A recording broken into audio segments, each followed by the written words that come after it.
What's up, everyone? I'm your host, Vik Chokshi, and welcome to today's edition of Chok Talk, brought to you by Sports Intel. Today's guest is my guy, Ben Heisler. Ben is a host and analyst and editor at Sports Illustrated Gambling and Fantasy. He's doing some great stuff over there, so make sure you guys check him out. And let's kick this off. Ben, how you doing today, my man? I'm good, Vic. It's a great opportunity to have a chance to talk to you. We've obviously followed each other for a long time, but never really had the opportunity to speak in person. So I'm excited to be here, man. I appreciate the opportunity. No, thanks for coming on. I know how valuable your time is as well, so I appreciate it. Let's talk a little football, but we'll get to that. I always like to ask my guests that come on a question, like how did they get into the gambling fantasy scene? So I would love for you to just share your story. It can be as long as you want, as short as you want, but just so you know, I'll open up the mic to you and kind of let you share. Yeah, it's definitely a bit of an unorthodox path into covering fantasy and sports betting for Sports Illustrated. Certainly, I would say the betting side is definitely the newer side for me. I was one of those kids growing up in the Chicagoland area. I just wanted to either be, the next broadcaster of the Cubs or, host an afternoon show on The Score. And, neither of those two things happened, but I went down the radio route for several years. After college, I did a bunch of stuff at Indiana University on the radio and TV side, went to DC to become a radio producer for SiriusXM for the Major League Baseball channel. And I was there for a little more than 3 years, but wanted an opportunity to get on air. So I followed an old buddy of mine that I grew up with who now does afternoon drive in Chicago, my buddy Danny Parkins. He is now, the host at 670 The Score. But before that, he was hosting, along with a guy named Carrington Harrison, afternoon drive in Kansas City. So I got a chance to be their executive producer, get myself on air as sort of the third component of their show. But my own first show came because my program director came to me and said, hey, we need somebody to host our weekly fantasy show Sunday mornings. Are you a fantasy guy? And I said, I play a little bit. I've been in a league for 4 or 5 years. He's like, okay, well, maybe this is an opportunity that can help you grow a little bit. So I said, sure. And sure enough, our show really took off and we started to grow and we adapted, and I started to learn more about the industry, more about the daily fantasy side, and also sort of the integration of DFS with the sports betting world. I would bet on a game here and there, but I didn't do a ton of research into it. I didn't really understand the connection. And once those two elements started to come together, that's when sort of the fascination began. I ended up leaving radio at the beginning of 2018 to run the media operations of a daily fantasy startup called Fantasy Sports Markets. It was a company that was a sponsor of our show. They wanted to take a chance on me and give me an opportunity to kind of grow and develop into specifically the fantasy space, and then maybe at some point the sports gambling space, because PAPS had just been overturned. So I jump in there. I'm there for a little more than a year and a half. We end up losing our funding. Just as a startup, it happens. And so I was left back looking for a gig, trying to figure out what was going to come next for me, and was just hustling as best I could, trying to get myself noticed, trying to continue to do, radio hits and podcast hits. Also fully aware that if I was going to try to make myself as marketable as possible, that I needed to make sure that I was as well-versed as I possibly could be in the sports gambling space. It was becoming, much more accessible on a state-by-state level. You already at that point, it was just sort of the norm within conversation. And also the prop market had really started to explode as well. So I knew that this was an area that I wanted to dive into. And then eventually some of my stuff ended up getting noticed by the Sports Illustrated fantasy and gambling team, offered me a position in late May, and I've been with them ever since. So I don't want to say I necessarily lucked into it, Vic, but I think it was more of a matter of finding the right opportunity to take a chance, and then consequently finding something that I had a lot of belief in, that I was very passionate about. But I think that passion came as a result of really diving into that industry for the last several years and now trying to, hone my best craft in it. Thank you for sharing that. That's a fun journey. And that's, no doubt. I actually came across your stuff at FSM, right? Because I was doing a little work with the Quant Edge, Elliot and Stefano. And, he used to have you on, and you guys used to have a really, really cool podcast that I learned a lot of information from. Like, I would take the fantasy stuff and, like you mentioned, use it for prop betting. And do really well off of that. And Elliot was doing really well when it came to the NFL. And I would do some big DFS tournaments with him, and we'd have some fun with that as well. So no, that's a great journey. And now you're doing some really cool stuff at SI. When it comes to the gambling and fantasy stuff that you're doing there, are you covering all sports? Do you specialize in any sports, would you say, like NFL, or is it just pretty open right now?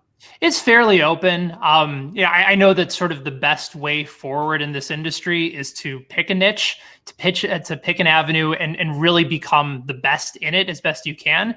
But what's nice about my gig is that I'm kind of doing a little bit of everything. I'm editing, writing, I'm hosting, I'm doing analyst work, a lot of videos, podcasts. So there's not necessarily enough time to really just dive in. Like if I wanted to focus in on golf, I'm sure I could, and I've been writing our DFS article. I've been writing some of our best bets and contributing there. But it's nice because at least for those articles, we have several guys that are on board that are following the latest trends when it comes to the PGA Tour and where you can find a lot of these intriguing odds and different movements and following some of the different spreads for golf. I think at some point maybe that'll be the direction that I want to go on, but I'm enjoying the challenge of trying to become as well versed in all these different areas. And I also want this to come across. The last thing I ever want to claim to be is an expert, because I'm not. There's so many really sharp people that are in this industry, really smart quant edge people that, I've looked up to and that I've gotten a chance to learn from.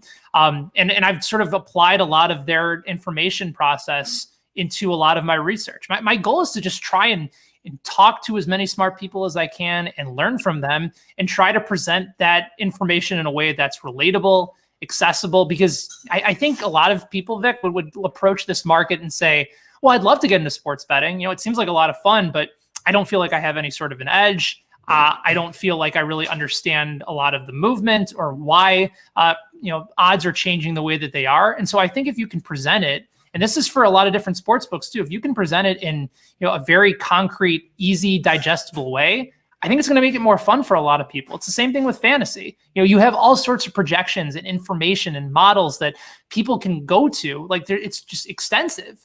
But how do you make it relatable? How do you make it interesting? How do you make it personal so that they can go and digest it and say, oh, like I get it now. And you can still give them the freedom that they know that they can make their own choices. Because the last thing you want is to just be a tout and say, this is who you should play. This is who you should bet on. You can give a lot of that information and say, this is how we arrived at this conclusion without necessarily just giving it all away and saying, do this, do that. Sure. No, 100%. I think that's really good advice. And I like that you kind of take that approach of your processes to talk to a lot of smart people, get all of this really good information. And then, like, I've read your articles, I follow you on Twitter, and you do a really good job of then putting it into layman's terms. I appreciate that. Thank you. Anybody that's out there to actually like take those little nuggets and then take those picks. Because I'm similar to you, right? Like I do homework, I do research. I like to talk to really smart people. That's one of the reasons I have this show is like, I want to have a guest on every week that's a smart person that's in the industry, that has a process, and then hopefully my listeners can kind of learn from that as well. But I'm not a tout, I'm not a capper per se, right? But I'm in the game. Like I love football. I try to watch as much as I can. On Sundays, I'm sitting in front of the TV for 12 hours, like watching Red Zone, watching my Bears, and then also gambling on the game. So I try to take all of that, like you said, and put it out there for people to then make their own informed decision, right? I don't want to be the guy that's like 100 units on the Bears +3 this weekend and then, charge them money for like the picks. I want to be the guy that like will give you some breakdowns and my thoughts, and then you do what you want to do from that, right? For sure. And even, from our side over at SI Gambling, like we just launched over the last couple months a new premium service, and one of the premium services comes over at SI Fantasy Pro is a DFS and betting information service. We happen to have really connected guys, one of them that's based in Vegas, and his information has been really terrific. Now, he's not a tout, and he doesn't come across as a tout, but he says, this is what our information is saying. This is, the people that we've talked to would indicate that this is the right play, that this is the sharp play. And so again, you can still sign up for that information, and it's a premium service that you can get in a lot of different places. But he's not a tout, and nor do we ever claim for him to be one. But it is part of the process that, you have to understand too, that this is a model that does exist. And you kind of have to sort of be embraced for it. But at least when it comes to me personally, I know that I don't think I could be that guy. I'm just not as well connected. I can only do the amount of research that I have. I can talk to as much people as I can, just like and then we try to do our best to make as informed decisions as we can and try to help people out with that. Exactly. So we're going to, that's segue into this weekend's games with that. So awesome. Let's pick your brain a little bit. I would love to get your insight. There's a couple of games that I've circled. They're all big games. We'll talk about the Bears just because hometown squad. Got to, yeah. I will start Monday night because that is a game that really, really intrigues me. It's the Chiefs at the Bills. Mahomes is coming off of a loss. The line is at 3.5. Some places it's up to 4, but would love to pick your brain. Kansas City, you're there, right, in a way. And so you know a little bit more about the squad. I personally like the Bills in this spot, but I'm also scared to bet against Mahomes off of a loss. But I'll open it up to you, man. What are you thinking about the game? Do you have a side, a total, or a prop that you like? Yes, I do. I actually sort of have two different sides here. I think if you can get Kansas City at -3.5, I still like that play even with the hook. You're right. Like there's something to be said about Patrick Mahomes and trying to bet against him. You just kind of have to pick your spot. So the game against the Raiders, the Chiefs were clearly favored by far too many points, and they were coming off games, statement games against the Ravens on the road where they just clobbered them. And then they got the Patriots at home, and Mahomes, I don't think to that point had beaten New England. Remember, Tom Brady in the playoff game ended up taking them down the field in Kansas City, and I think that was very personal to Mahomes.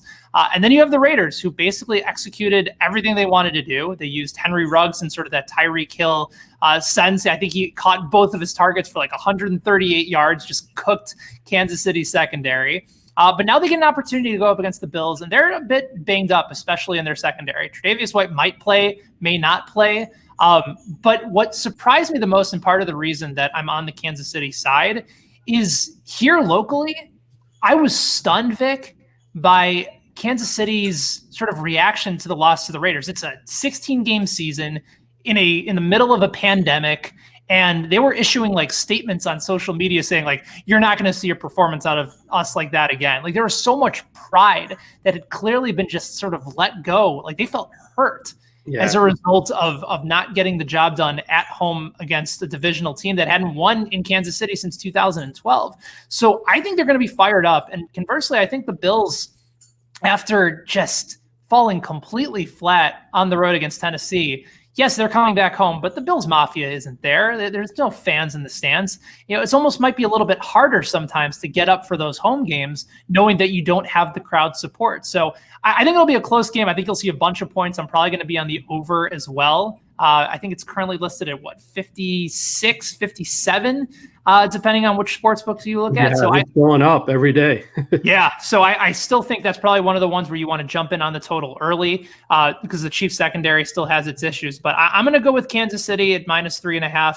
And I'll go ahead and take that over as well, just because I think both of these teams from an offensive perspective are going to be very motivated to try and outduel each other. Nice. I like the breakdown. I know Milano and White practiced for the Bills. The other thing so the point you brought up about the Bills Mafia not being there definitely scares me. Mahomes off a loss scares me.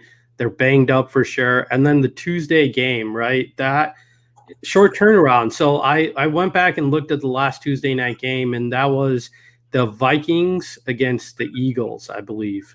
And both of those teams lost because of the short turnaround, right? It's tough. They're used to a system, right? Their bodies, recovery, all that kind of practice, all that kind of stuff. And now to come home now play a team like Mahomes and Kansas City, that's going to be a tough out. So I'm going to wait. I haven't bet on the game yet.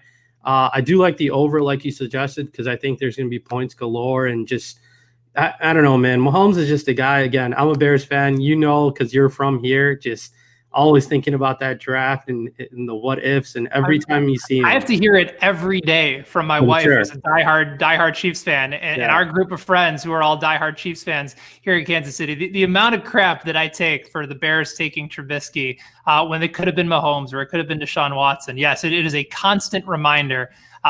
So I could have gone two different ways. I could have said the hell with the Chiefs, the hell about everything here, or I could have said, nah, I live here. I might as well embrace it. I'll still be a Bears fan, but it's better for everybody. Everybody seems to be a little bit happier when the Chiefs do well. So might as well enjoy it. He's an absolute generational talent, and he's right in our backyard. He is. You made the right call too. So that's awesome, man. Let's shift to another game. Again, you grew up in Chicago, so you're familiar with the Packers. I'm looking at the Packers-Bucks game. To me, that's another primetime game that's going to be a lot of fun to watch. The line is a little fishy to me. The Packers are favored. You got the Bucks at home off of a loss. They got extra time to prepare. I like the Bucks in this spot. Tom Brady off of a loss. You got Godwin coming back. Yep. It's going to be fully loaded as well. And the Packers have faced, to me, a little bit of a skewed schedule, right? They're missing out on the best receivers of every team they face. I think the last 3 games they missed Galladay, Mike Thomas, and then they missed, I forget who their last game was against, but they're missing all 3 receivers. So their defensive numbers are a little skewed, and they're still ranked 25th in DVOA. Whereas the Bucks, they got a top 5 ranked defense in every statistical category. So I like the Bucks in this spot. What are you thinking about this game? Yeah, they had the Falcons. Julio Jones. There you go. Right. So no Julio, and I think Ridley, that was the game that he was held without a catch. Yeah. I'm on the same side as you, Vik. I like Tampa in this spot, and I really like them if you're considering a 6-point teaser. I think you can go with them maybe and Chicago because both of them are getting about +1, +1.5. You can move that line depending on the book that you're using to +7.5 to give yourself a little bit of wiggle room. The Bucks went into Chicago short week. Basically, the whole offense was hurt, going up against a really good defense in Chicago, and they still almost found a way to win the game. And Chicago, that one play from Foles to Montgomery really helped set the edge. And then Brady, of course, forgot what down it was. Now he has plenty of time to prepare and go through. All right, there's 1, 2, 3, 4 downs. Okay, I'm good from here on out. But I think in these types of moments when everybody is down on Brady, he finds a way to prove a lot of people wrong. And conversely, we're just kind of waiting for the bottom to fall out on Green Bay because their defense, as you said, they're a bit overhyped, and they have a couple really solid playmakers. But when Tampa is healthy with that offense, Ronald Jones been an unsung hero this year. He's been terrific, like a really good DFS play. I think he's going to be low owned this week if you're playing on a site like DraftKings. Like, to me, Tampa makes a lot of sense in this spot against Green Bay. I think Brady throws for over 300 yards and a couple touchdowns. Godwin coming back is huge for them. He really likes Cameron Brate in the middle of the field. Doesn't have to worry about Gronk as much anymore, or OJ Howard, or whatever that mess is going to be. And the Bucs defense is still very legit. And Aaron Rodgers has been terrific. But at some point, things are going to start to slow down, maybe just a little bit. Having a few extra days for a good defense to study up on Rodgers, I think is crucial. So I do like that side that you're on. Go ahead and give me Tampa. Hopefully you can get them at +1.5, but I think they're right now at +1 at some books. That's great. And I love that you brought up the Bears because that's the game we'll go to next. But awesome. I'm glad we're on the same side there. And I'll shift to the Bears, and for a lot of the reasons that you brought up, right? Their defense is legit. To me, if their offense can just be average, they should be able to not only win this game, but make the playoffs this year. And the reason that I like the Bears this weekend is they face 2 top 5 defenses back-to-back weekends, right? And now you get the Panthers that are ranked like in the mid-20s. And to me, there's an opportunity for Foles and that offense to get better. This is his 3rd week now in the offense, right? So they were talking a lot about timing issues. They were talking about now he's able to call some more of his own plays like we saw in that big play with Montgomery to win the game last weekend. So to me, this is a really, really good spot where the Bears are. It's still undervalued. And the last thing I'll leave you with, the ticket count. The public is on the Panthers, and this line opened at 3, and it immediately got bought down to 1.5 right now around the league. So a lot of sharp money came in on the Bears, and I think for a lot of the reasons that we've pointed out. But I love the fact that you said to put them in a tease because then you cross that key number of 7. You're getting them at 7.5, and that would be a perfect pairing with the last game that you talked about. So what are your thoughts on the Bears game as well? I'm on the same side as you are. I like Chicago. I like the fact that you can still get them at +1.5. I think the wrong team is favored here. And yes, Carolina has looked better, but their defense still isn't particularly impressive. They're still dead last in the NFL at stopping the run. And remember, Chicago, the last couple of weeks, you brought up the really impressive defense from, both the Colts and the Bucs, top 3 at stopping the run in the NFL. And now you get the Panthers that are dead last. Like, this is going to be a big David Montgomery, or at least it should be a big David Montgomery game. And even if there's sort of a silver lining in the fact that, he barely ran for over 30 yards the last 2 weeks, is they're starting to incorporate him more in the passing game more than they ever have before. And that was kind of how I envisioned Montgomery, right? Like, this was a guy that wasn't necessarily going to have a bunch of breakaway speed, but a guy that was very good at catching passes out of the backfield, that could extend plays, make a few people miss, break a bunch of tackles. I think sort of his broken tackle score at Pro Football Focus when he first got drafted was elite, like some of the best that they had ever seen at the position. So I think he was ranked number 1 out of college. Like exactly, right at the top of the list. So in all theory says that Montgomery should run wild.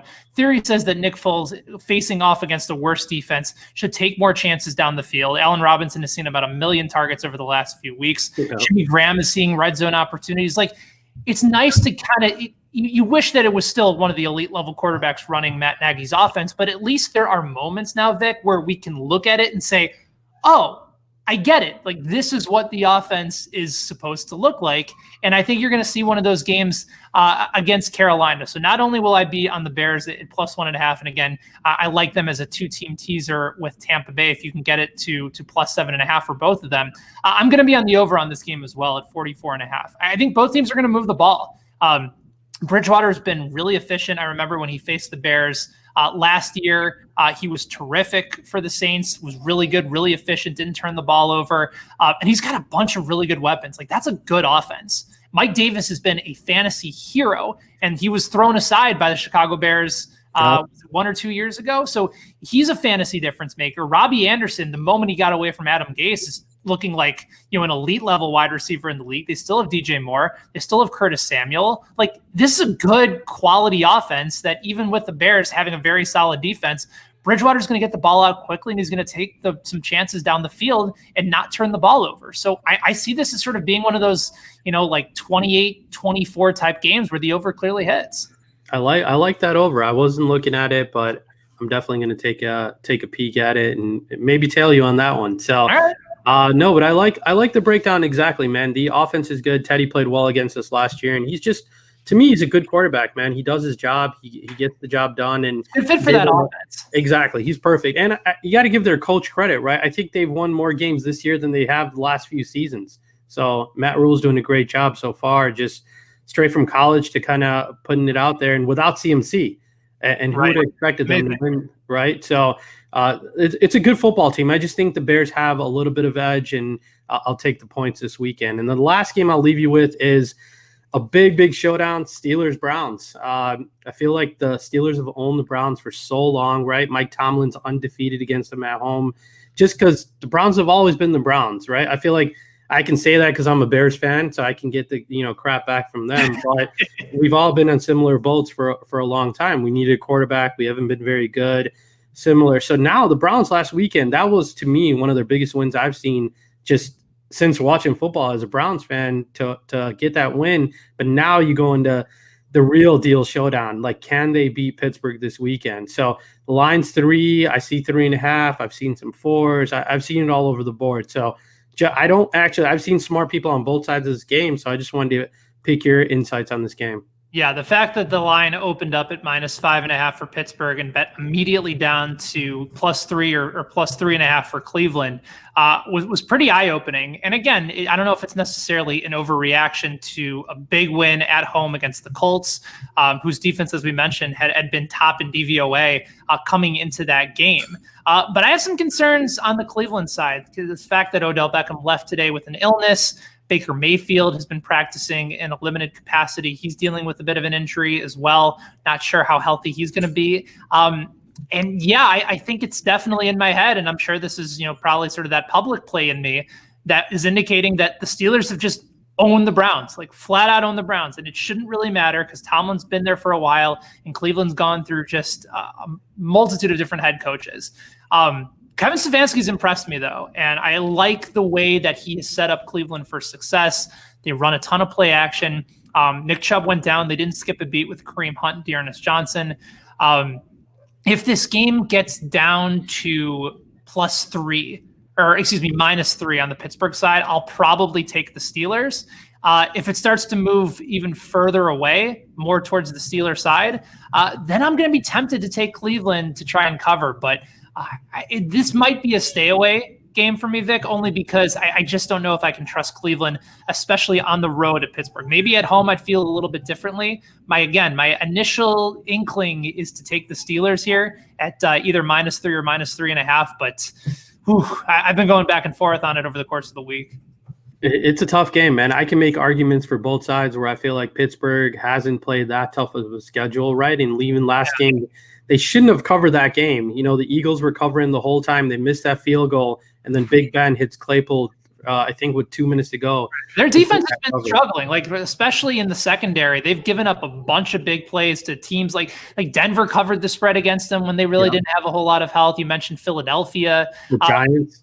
The Giants, like Pittsburgh is sort of one of those teams where I think they'll win. I just don't know whether or not they'll cover it. And Cleveland's been really impressive this year, so I really don't know where to go on this one. They have. The thing that scared me about Cleveland a little bit is that Colts win was huge, but they were missing Leonard. They were missing their left tackle. Right. And every time Phillip Rivers would throw them the ball, Baker Mayfield would throw it back to them. It was crazy. Like, because I was on the Browns, so I was watching that game, right? And I'm like, it was a tough win, even after everything. They barely eked that out. So this is going to be a statement game for them, and I'll probably sit away. The only other thing that I can think of is I've been doing a lot of live betting, and so I have this game circled where, like you said, I like both of these squads. So if I can get points, like say I get the Browns score early and I can get the Steelers +3 or something, I might just do that. For sure. And watch the game and go from there, right? So, but yeah, those are the 4 big games I wanted to talk to you with. Before we jump off,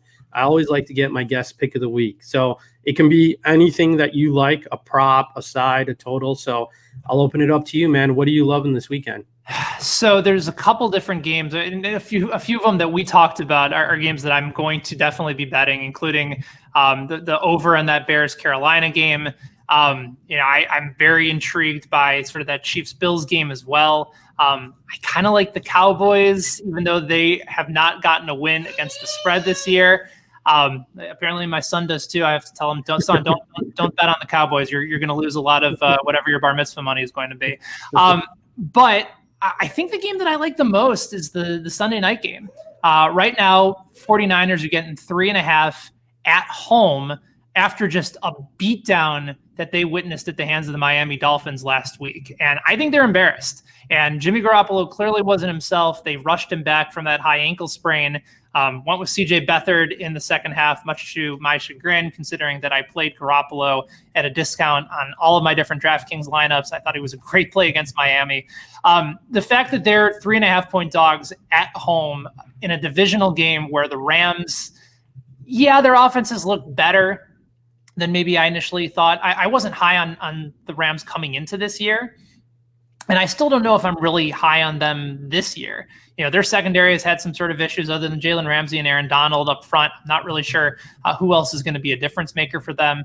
I think the 49ers are looking at this game as an opportunity to try and help change the narrative a little bit, because right now they're on the outside looking in a really tough division. They need this game, and I think they're a bit desperate. And so the fact that I can get 3.5 with them at home in the Sunday night game, where these games tend to be a little bit close, I'm more likely to side with San Francisco here. The Rams have been fairly solid, but I think this could be a game where a lot of these different confusions on blitz packages for Goff, he sometimes has some of those issues. He'll be a little bit careless with the football. I think San Francisco is going to play substantially better this week, and I like them to cover that 3.5.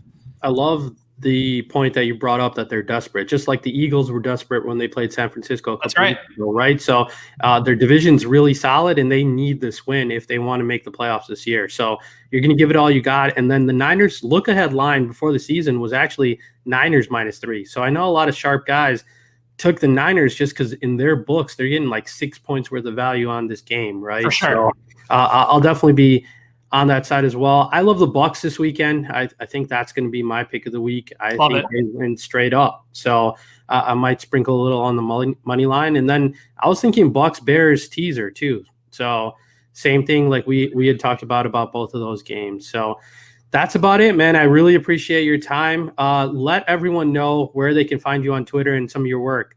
Yeah, they can go on the tweet machine. I am at Benny Heiss, BennyHeis. I'm on Instagram as well. And then as far as stuff over at SI, easiest way to go, just go to si.com/fantasy or si.com/gambling. If you want to become a part of SI Fantasy Pro, that covers all DFS and betting. SI Fantasy Plus is all about our season-long leagues, a lot of rankings, waiver wire content.